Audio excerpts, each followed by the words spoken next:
She did not choose this valley. She did not choose the man either. Martha Reed was 20 years old, and her father had decided both: the valley, the cabin, and the trapper who had been living in it before she arrived. He was capable. That was the word people used about Frank Ward. Capable and quiet, and no family that anyone knew of.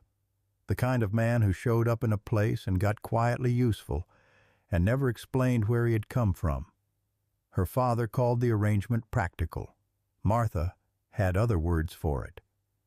But out here, there was no one to appeal to, and the pass closed in November, and a young woman alone on the frontier was, in her father's calculation, a problem that needed solving before the snow fell. She was not the kind of person who fell apart over things she could not change. Her mother had died when she was 14, and she had kept moving. She would keep moving now. She just had not decided yet what she thought about the direction.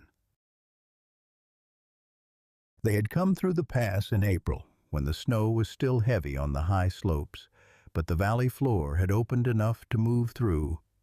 3 wagons in the group.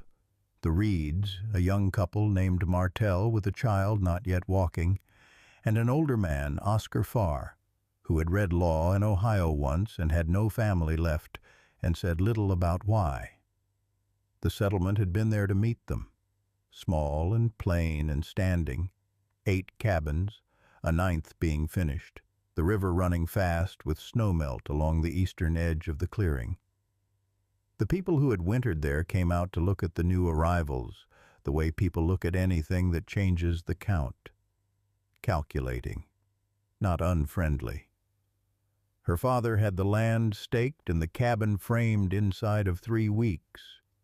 Martha chinked the walls alongside him, helped notch the door frame, learned by doing because there was no other way to learn out here.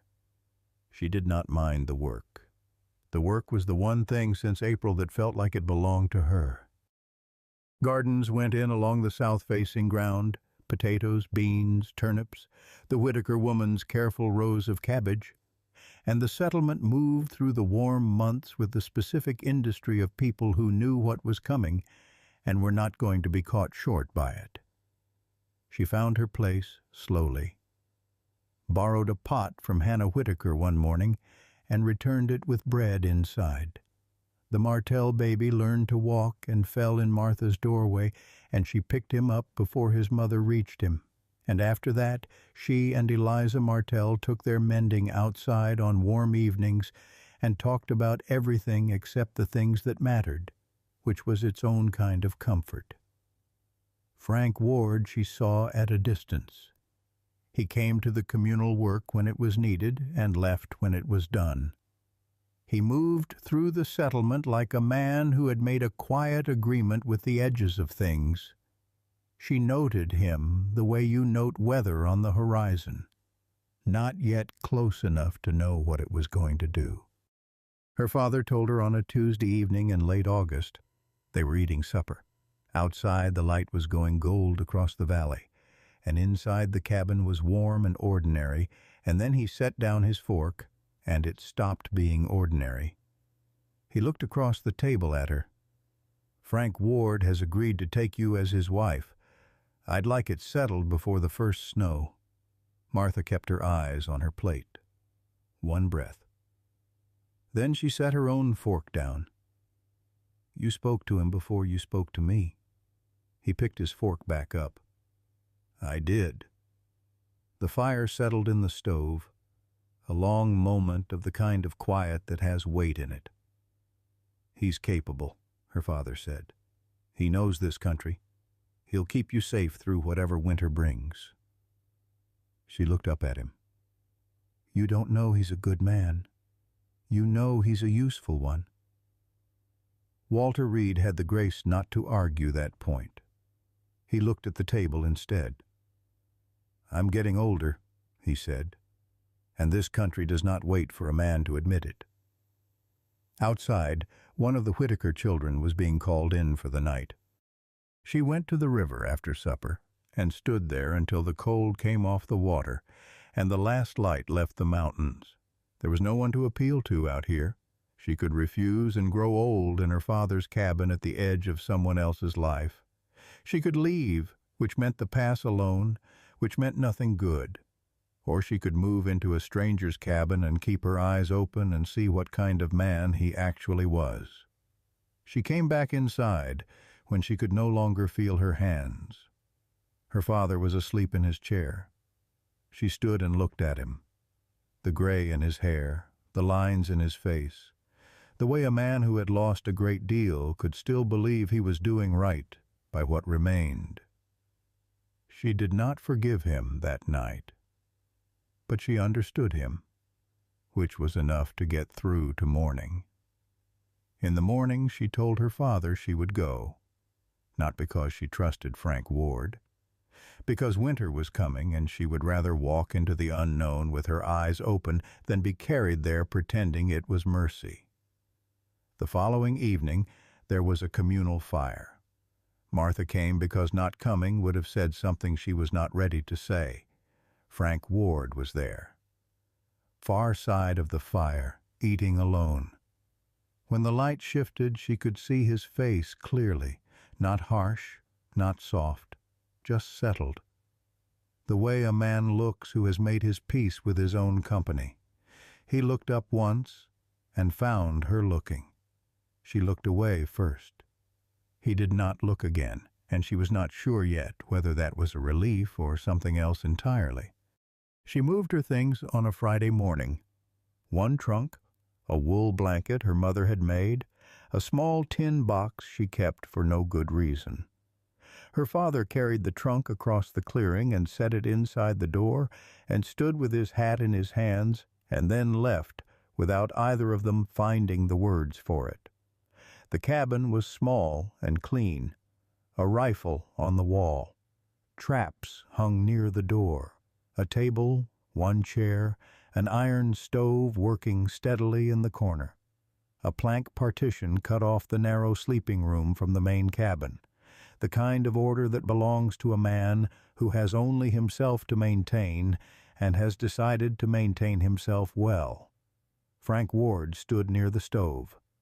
Room's yours. Door closes and stays closed. She looked at the room. Narrow bed, window facing east.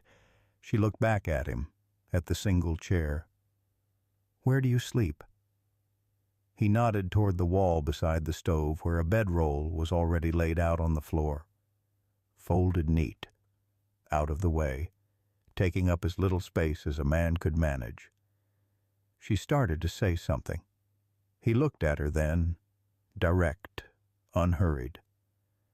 "I know this wasn't your choosing." He took his coat from the hook. "The room's yours until that changes."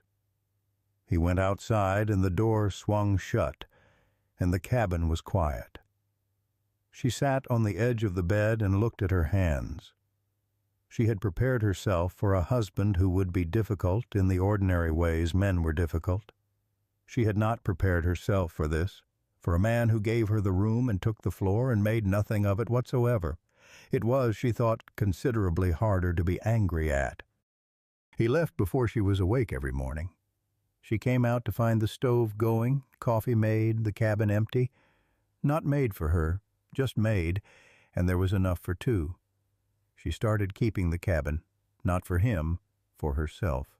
She swept, organized the larder, mended a gap near the east window that let in a cold draft. He came back at dusk, ate what was there, said little.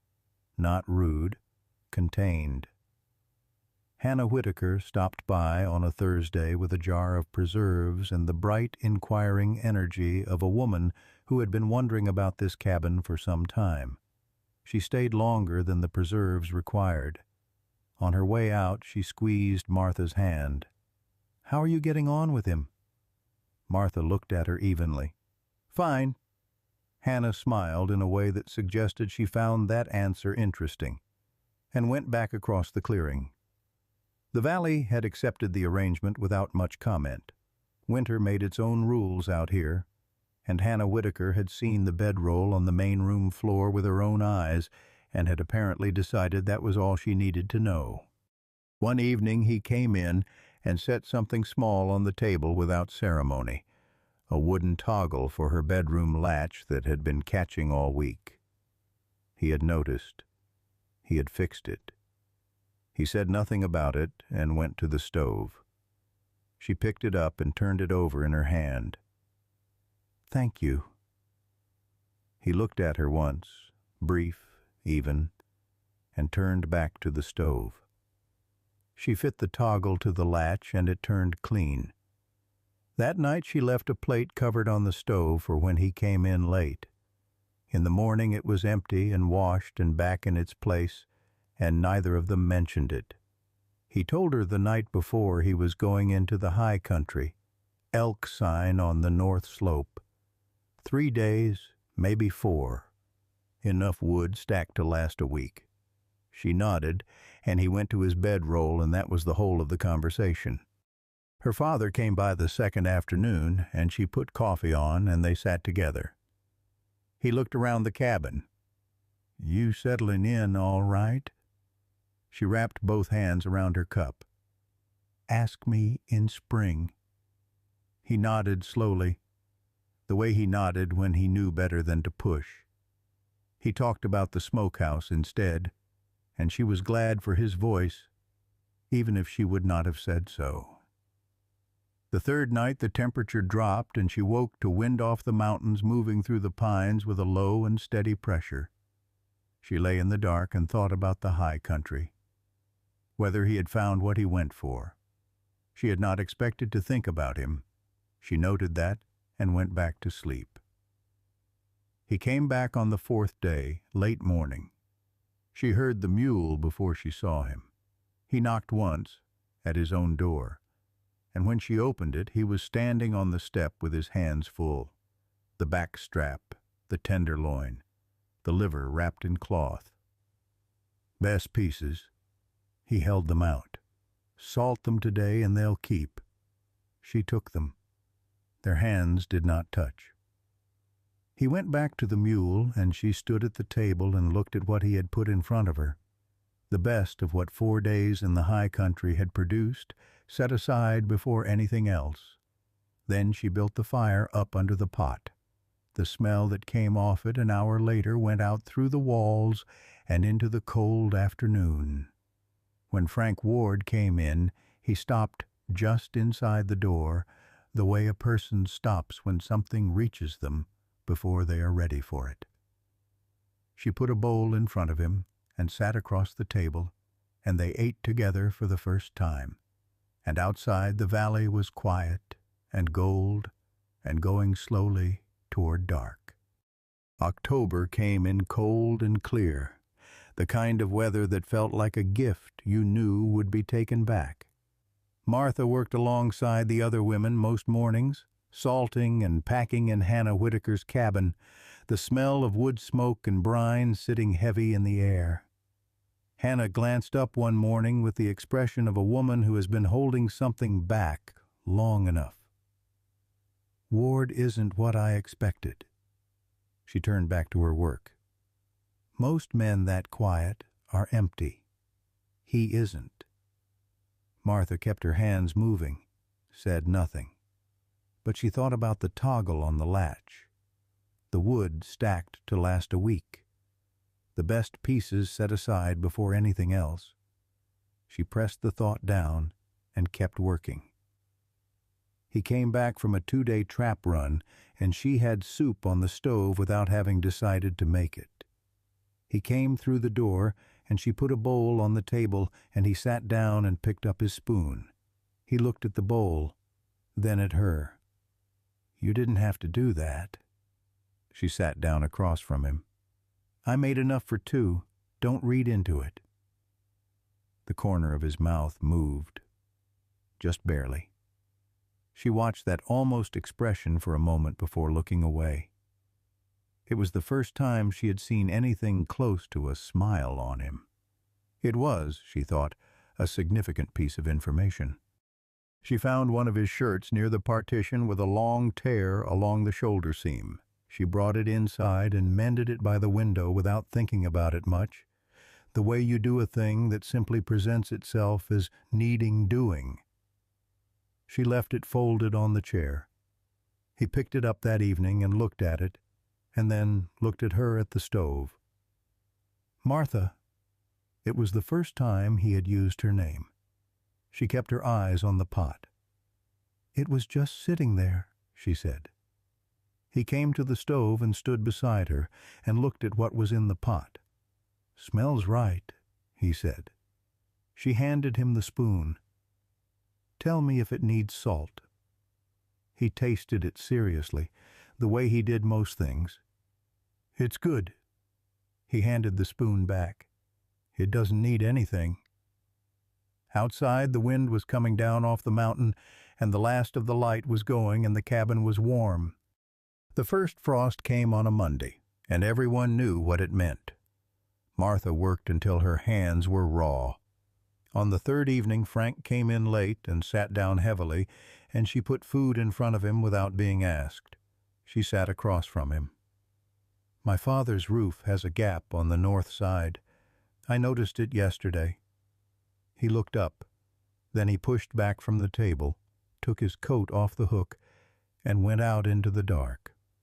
She stood at the window and watched the light from his lamp cross the clearing and stop at her father's cabin.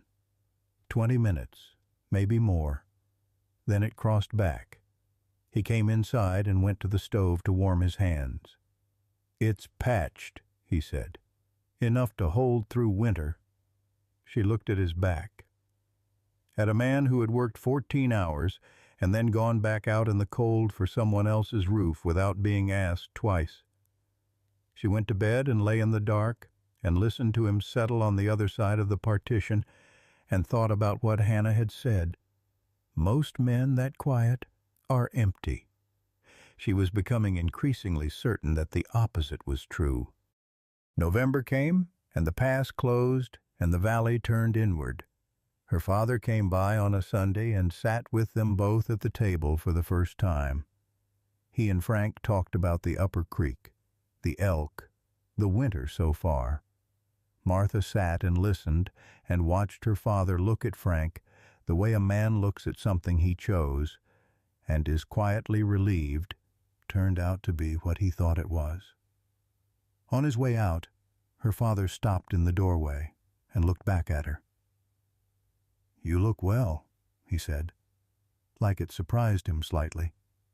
She held the door. Go home before it gets dark. He smiled, the rare, full one, the one that looked like her mother had always said it looked, and went across the clearing. She stood in the doorway until his light came on. Frank was at the stove. He glanced at her once and looked back at the fire and said nothing, which was the right thing. By December, the cold was a different thing entirely, the kind that got into the walls and stayed there, that froze the water in the basin before morning. The settlement pulled itself tight. Nobody went further than they had to. She woke one night to find the fire nearly out. She came out to tend it, and he was already up, feeding wood into the stove in the dark, his breath showing in the cold air. Go back to bed, he said. I've got it. The fire caught, and she could see how tired he was, the particular tiredness that had been accumulating for weeks in a man who had not once stopped doing what needed doing. She went back to bed and lay awake and thought about what it cost a person to be that steady, without anyone noticing the cost. Word came through the settlement that the Pritchards had lost most of their winter stores to a leak in the cellar. Frank brought smoked meat from their own stores, more than was easy to spare, and said nothing about it to her. She found out from Eliza Martell, who stopped by with the baby on her hip. Frank brought the Pritchards enough to see them through February. Eliza looked at her steadily. Just left it on their step. Martha looked out the window at the snow. That sounds like him, she said. Eliza watched her say it, and smiled the small smile of a woman who is seeing something The other woman has not yet admitted to herself. Her father mentioned it on one of his Sunday visits, the way you mention weather. He wrapped his hands around his coffee cup. Came by yesterday morning, Frank did. Fixed the latch on my shutter. He looked at the fire. Sat with me a while after. Martha kept her eyes on her mending. I didn't know that. Her father nodded slowly. Didn't figure you did. He turned his cup in his hands. A long moment passed. You know he came to me before the month was out. He looked at the fire. Said to give you time. That he wouldn't have you pushed into something you hadn't chosen. Martha kept very still. You might have told me that, she said. Her father looked at his cup. Figured he should. She said nothing more, but she sat with it long after her father had gone home and the fire had burned low. And she did not put it away the way she had put other things away. She let it stay where it had landed. One evening she came out for water, and he was sitting in the chair with his eyes closed, hands still in his lap, the way hands go when the body has run out of argument. The fire was low. She built it back up quietly, cut bread, left it on the table, and went back to her room. In the morning the plate was empty. On top of it, he had left 3 small river stones, smooth and dark, the kind you pick up without thinking when you are near water. She put them on the windowsill and did not take them down. The night the temperature dropped furthest, she lay in the dark and listened to the wind come off the mountain like something with a grievance. Through the partition, she could hear him on the other side, the particular stillness of a man trying not to move because every shift let cold air in. She thought about a man who had gone to her father before the month was out and asked him to wait, who had given her the room before she deserved the consideration, who had carried her father's wood and sat with him on the long afternoons, who had left the best pieces on the table and asked for nothing back. She got up and opened the partition door. He looked up at her from the floor. The cold in the room was immediate and serious. The bed has room. She held his gaze. You're no good to anyone half frozen. He looked at her for a long moment. Then he picked up his bedroll and came inside. He settled on top of the covers on his side, still in his coat. She got back under her blankets and faced the wall. The wind drove hard against the cabin. The stove ticked. In the particular silence that followed, she was aware, without looking, that he was already asleep, the immediate and complete sleep of a man whose body had been waiting a long time for permission to rest. She listened to the wind. She listened to him breathe. Outside, the valley was white and buried, and the mountains were walls, and nothing was getting in or out until spring. Inside the cabin, it was warm. That was enough. February came, and the cold softened, enough to breathe differently. She had stopped performing silence, and he had noticed. They talked while she cooked, small things, the traps, the Martell baby, whether the upper creek would be fishable before April. One morning she said, without turning from the stove, "Where did you come from, before here?" A pause, the pause of a man deciding how much is the right amount. "East," he said. "Long way east." She turned and looked at him. He met her eyes, and she understood that was the whole of what she was going to get, and found, to her surprise, that it was enough. Everyone out here had left something behind. The valley did not ask what. She turned back to the stove. "The coffee's better when you make it. I don't know what you do differently." He looked at his cup. "I don't measure." She laughed. The real kind before you decide whether to let it. It went into the cabin and settled there. And he looked at her with an expression she had not seen on him before, warm and his, and meant for her. She turned back to the stove and let it sit with her a while. One evening, near the end of the month, she asked him directly, the way she had learned to ask him things, without preamble, without looking up from what she was doing. "Why did you agree to it? When my father came to you?" He was quiet for a moment, thinking it through honestly the way he did everything. "Your father was right to be afraid," he said. "I told him that didn't make it his choice to make." He picked up his coffee. "Couldn't say no to a pretty woman either, if I'm being honest." She looked up at him then. He was looking at his cup, the corner of his mouth doing the thing she had learned to watch for. She threw her mending cloth at him. He caught it without looking up and set it on the table, and the corner of his mouth went the rest of the way, and she turned back to the stove before he could see her face do what it was doing. The pass opened in April. Spring came in loud and sudden, snow melt in every creek, the smell of new ground coming up through the last of the frost, everyone out of their cabins with the energy of people who had been inside too long. The wedding happened on a Saturday, outdoors, the whole settlement present. She wore her best dress. He wore his cleanest shirt. Oscar Farr read the words, slowly and seriously, the way a man reads something that matters. And Martha was glad for the slowness, because it gave her time to look at the man beside her and understand what she was doing. She was not being pointed somewhere. She was choosing.